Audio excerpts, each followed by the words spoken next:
In the next 20 minutes, you're about to learn why the international community is holding its breath.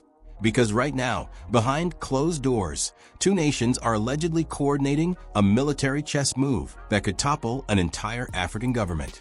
Captain Ibrahim Traoré just said no to Western pressure. He refused to bend.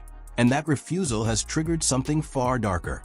A quiet alliance forming in the shadows, with Chad positioned as the blade and France pulling the strings. But here's what nobody's telling you. If this coordination is real, we're not just watching a regional conflict about to explode. We're watching the moment Africa's independence gets suffocated. The military documents, the intelligence chatter, the strategic positioning. It's all pointing toward one terrifying conclusion. Stay until the end, because what happens next will reshape an entire continent. And your government definitely doesn't want you understanding why. Right now, a military power play is unfolding in West Africa that could reshape the entire continent. And Western powers are watching in stunned silence, unsure whether to escalate or retreat. The question isn't whether a conflict is coming. The question is whether anyone can stop it. To understand what's happening in the Sahel region right now, you need to rewind to a moment that shocked the international community. In Burkina Faso, a young military officer named Captain Ibrahim Traoré made a decision that would challenge not just his own government, but the entire architecture of Western influence across Africa. He said no. No to foreign pressure. No to outside interference. No to the old rules. But here's what makes this different from other African pushbacks against colonial legacy. Traoré didn't just talk about sovereignty, he seized it. In a country plagued by extremism, instability, and foreign military presence, he positioned himself as a leader willing to stand against the tide. And that put a target on his back. The Sahel region, for those unfamiliar, is one of the world's most volatile zones. It's a vast semi-arid band stretching across the width of Africa, spanning from Mauritania in the west to Sudan in the east. Think of it as a powder keg, but one that's been smoldering for decades. Mali, Burkina Faso, Niger, Chad, Mauritania. These nations sit in the crossfire of multiple forces: terrorist organizations, geopolitical rivalries, resource competition, and the ghosts of colonial exploitation that never truly left. France, historically, has been the dominant external power in the Sahel. This is no accident. These are former French colonies, and France maintained significant military presence, economic ties, and political influence long after independence. Operation BURKIINA, France's military mission in the region, was supposed to be the answer to the extremist threat. Thousands of troops, advanced weaponry, intelligence networks. France positioned itself as the guardian against terrorism and chaos. Yet something shifted. The extremist groups didn't disappear. The violence didn't stop. Local populations grew frustrated. And in Burkina Faso, a country bordering Mali and Niger, frustration turned into something far more dangerous: a leader willing to challenge France directly. Captain Ibrahim Traoré represented something different. He wasn't a tyrant in the traditional sense. He was a nationalist. He spoke the language of sovereignty, African dignity, and independence from Western control. To many Africans in the region, he was a hero. To Western powers watching their influence erode, he was a threat. Here's where the situation becomes genuinely dangerous. Unconfirmed reports have begun emerging that France may be coordinating with Chad in a coordinated response to growing instability in the Sahel. Now, I want to be clear about something crucial. These reports remain unverified, and we need to treat them with the caution they deserve. But even the possibility of such coordination tells us something critical about the power dynamics at play. Chad is not a random choice. It's a strategically positioned nation in the Sahel, and it has significant leverage in regional affairs. If France is indeed coordinating with Chad, it suggests a multi-pronged approach, one that could potentially box in Burkina Faso and limit Traoré's maneuvering room. This kind of coalition building is how great powers operate. They don't announce their intentions. They quietly line up allies, position assets, and create conditions where their preferred outcome seems inevitable. But that's not the full story. Traoré's stance on national sovereignty isn't just nationalist posturing. It's a direct rejection of the neo-colonial arrangements, that have defined West Africa for generations. When he resists French pressure, he's resisting a model where African nations remain economically dependent, militarily subordinate, and politically deferential to their former colonizers. For many across the continent watching Burkina Faso, this is a David versus Goliath moment. The question becomes, how does France respond to a leader who refuses to play by the old rules? The answer, analysts suggest, might be through coordinated regional pressure. And that's where Chad enters the equation. Chad's government has its own interests in the region's stability, but it's also a nation with complex relationships. It borders Burkina Faso. It has experienced its own instability. And if France can offer security guarantees, military support, or economic incentives, Chad might be persuaded to apply pressure on Burkina Faso from another direction. This is how regional conflicts expand, not through grand declarations of war, but through quiet coalitions, strategic positioning, and coordinated pressure campaigns. What happened next changed everything about how we should think about this region. The reports suggest that this coordination might not be limited to diplomacy or economic pressure. There's speculation, and again, this is unconfirmed, that military implications could be involved. If true, this would represent a serious escalation. It would mean that Western powers, through their regional proxies and direct military presence, might be preparing to contain or confront Traoré's government more directly. Let's consider what's at stake here. The Sahel region contains vast mineral wealth, strategic waterways, and geopolitical real estate that affects global trade routes. But more importantly, it's home to millions of people whose futures are being decided by powers operating in the shadows of international diplomacy. If a conflict does escalate, whether through direct military action or through coordinated pressure designed to destabilize Burkina Faso, the humanitarian consequences would be catastrophic. Think about the timeline. Traoré has been strengthening his position, consolidating power, and building legitimacy among his own people. He's also been exploring alternative partnerships, looking beyond the Western-dominated framework that has historically constrained African agency. This is where things get genuinely complicated.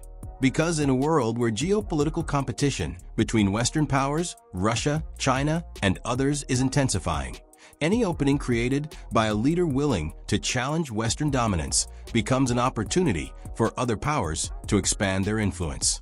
Here's where things get interesting.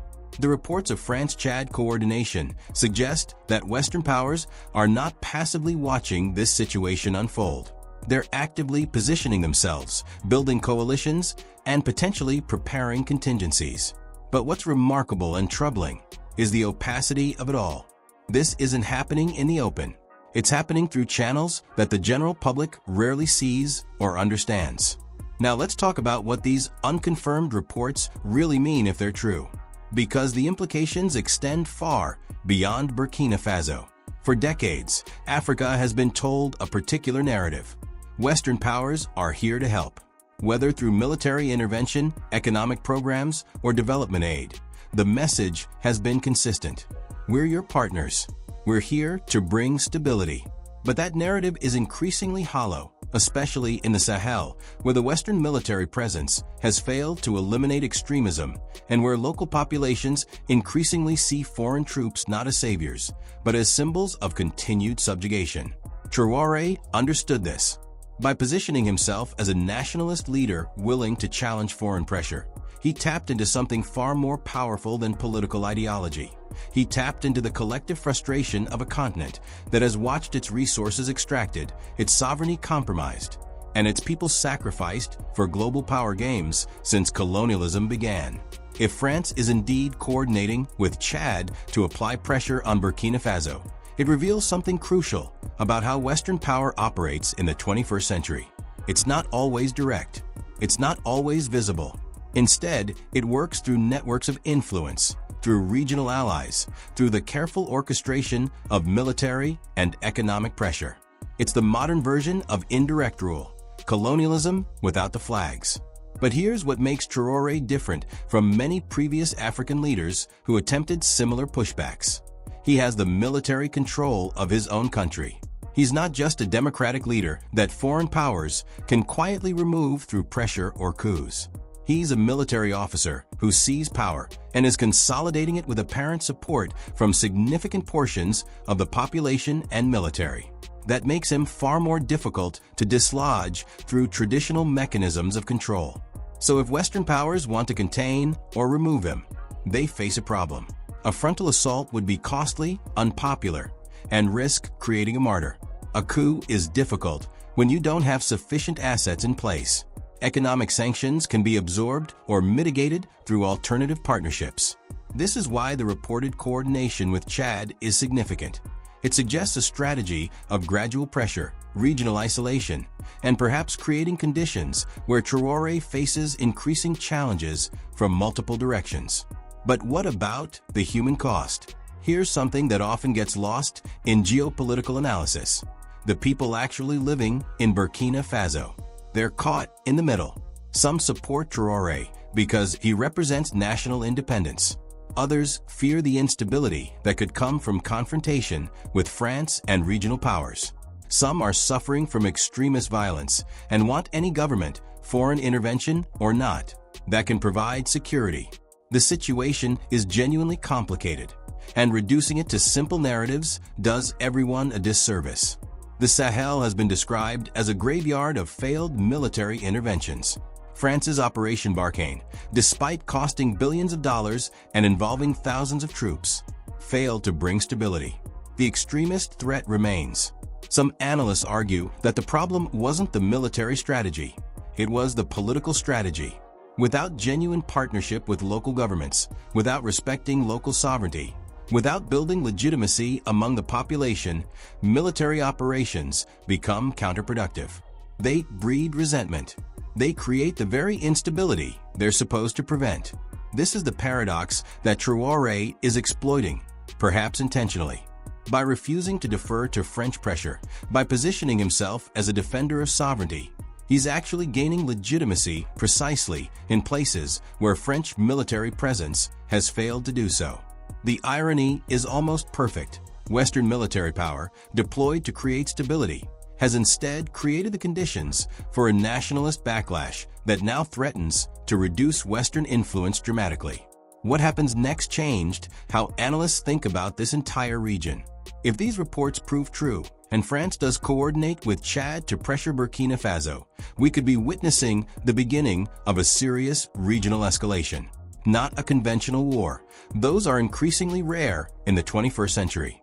But a proxy conflict, a siege by political and military pressure, a slow strangulation of an economy and a government through coordinated regional pressure. That's far more likely. And if that happens, the dominoes could fall quickly.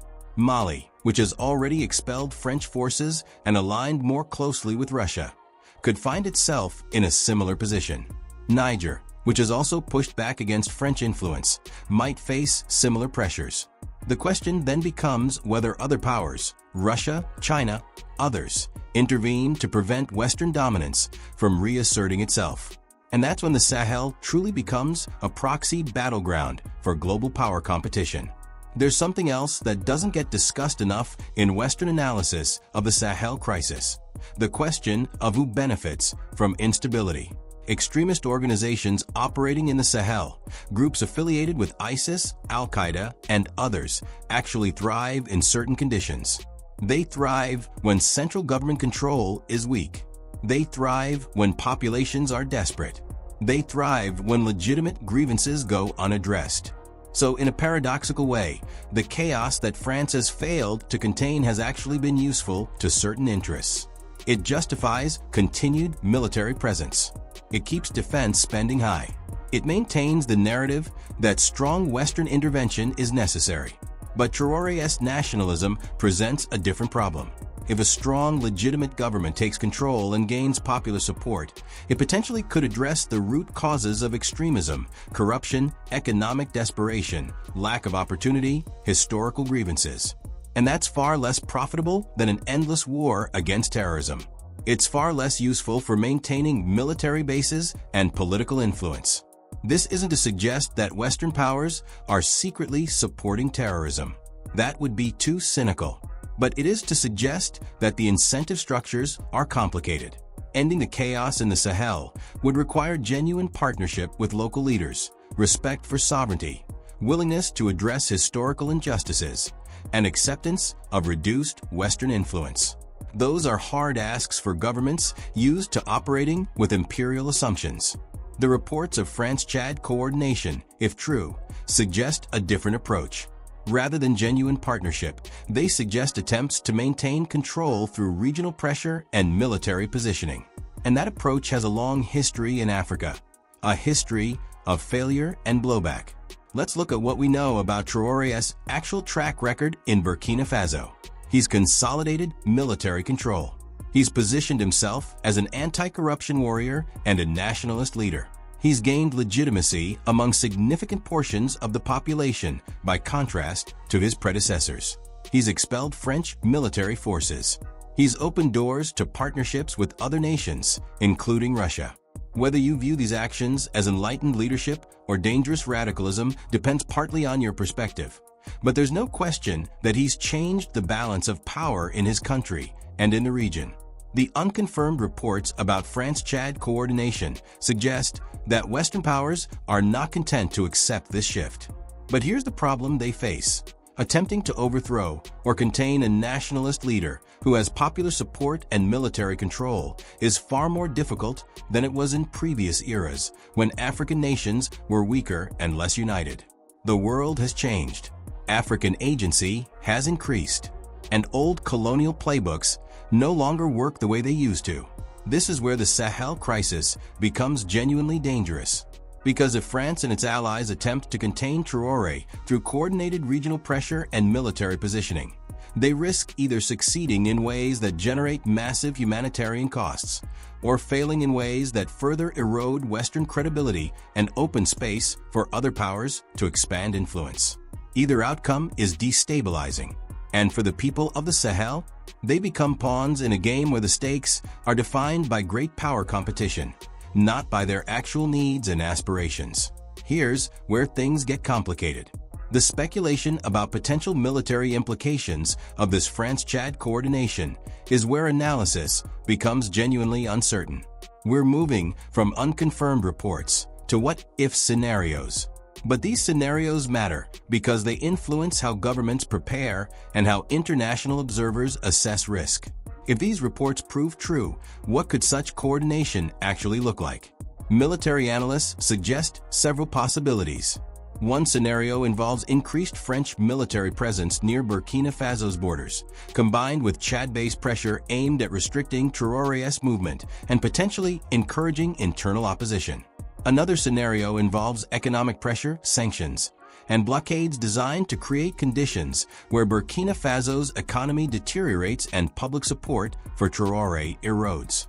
A third scenario, more aggressive, might involve preparation for direct military intervention dressed in humanitarian language, responsibility to protect counterterrorism operations, peacekeeping missions. Each scenario carries different levels of risk.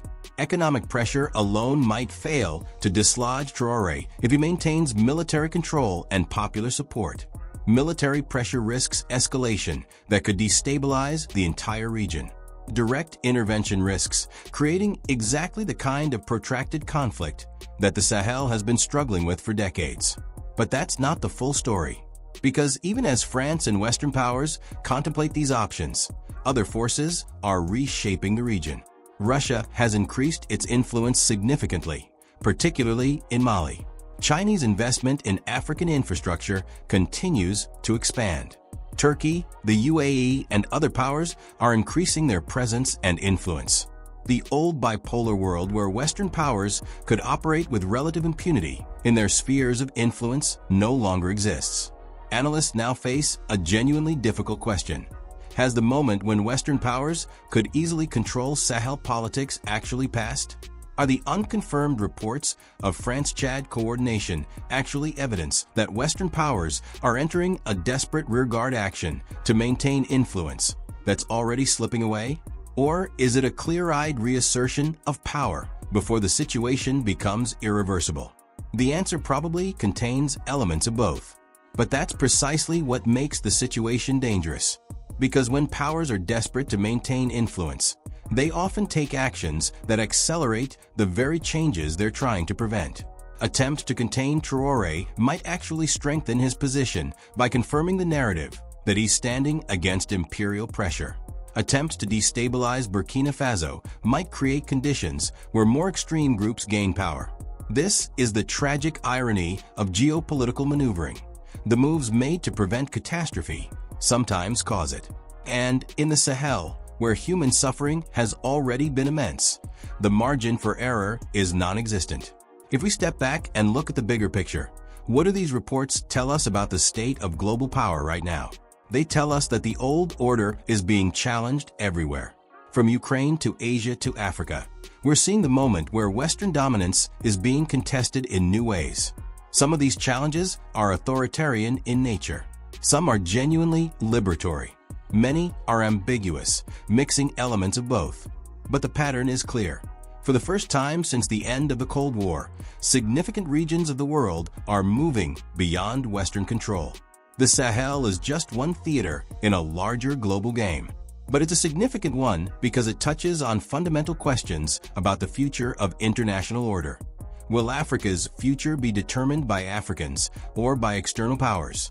Will resources be extracted for external benefit or developed for local benefit? Will sovereignty be respected, or will it remain a convenience that's disregarded when inconvenient to powerful states? Traore might be flawed. His government might have serious problems. His grip on power might be fragile. But what he represents, the assertion of African agency in the face of external pressure, is genuinely important. The unconfirmed reports of France-Chad coordination suggest that Western powers understand this as well. That's why they're reportedly moving to contain it. The question now is whether they can succeed without destroying the very stability they claim to be protecting. So here's what we're left with as these reports circulate through diplomatic channels and intelligence briefings. We have a young military leader in a West African nation asserting sovereignty in the face of enormous external pressure. We have an established Western power attempting to maintain influence through regional coordination and military positioning. We have millions of people caught in between, hoping for stability, fearing the worst. The reports we're discussing remain unconfirmed. They might be accurate reflections of genuine diplomatic and military moves.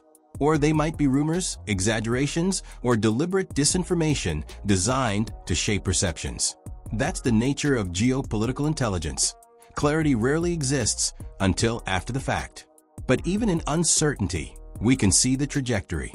The Sahel is becoming a stage where the question of who will control Africa's future is being decided. Whether it happens through military coordination, economic pressure, or explicit conflict remains uncertain. But that it's happening seems almost certain. The deeper question might be this. In a world where Africans increasingly demand agency and respect, are Western powers willing to adapt to a new relationship based on genuine partnership? Or will they continue with attempts at control that are increasingly expensive, increasingly ineffective, and increasingly destabilizing? The answer to that question might determine not just the future of the Sahel, but the future of a continent and the stability of an international order already under tremendous strain. And that's why these unconfirmed reports matter, not because they confirm specific military plans, but because they're symptoms of a larger shift in global power that no amount of regional coordination can ultimately stop.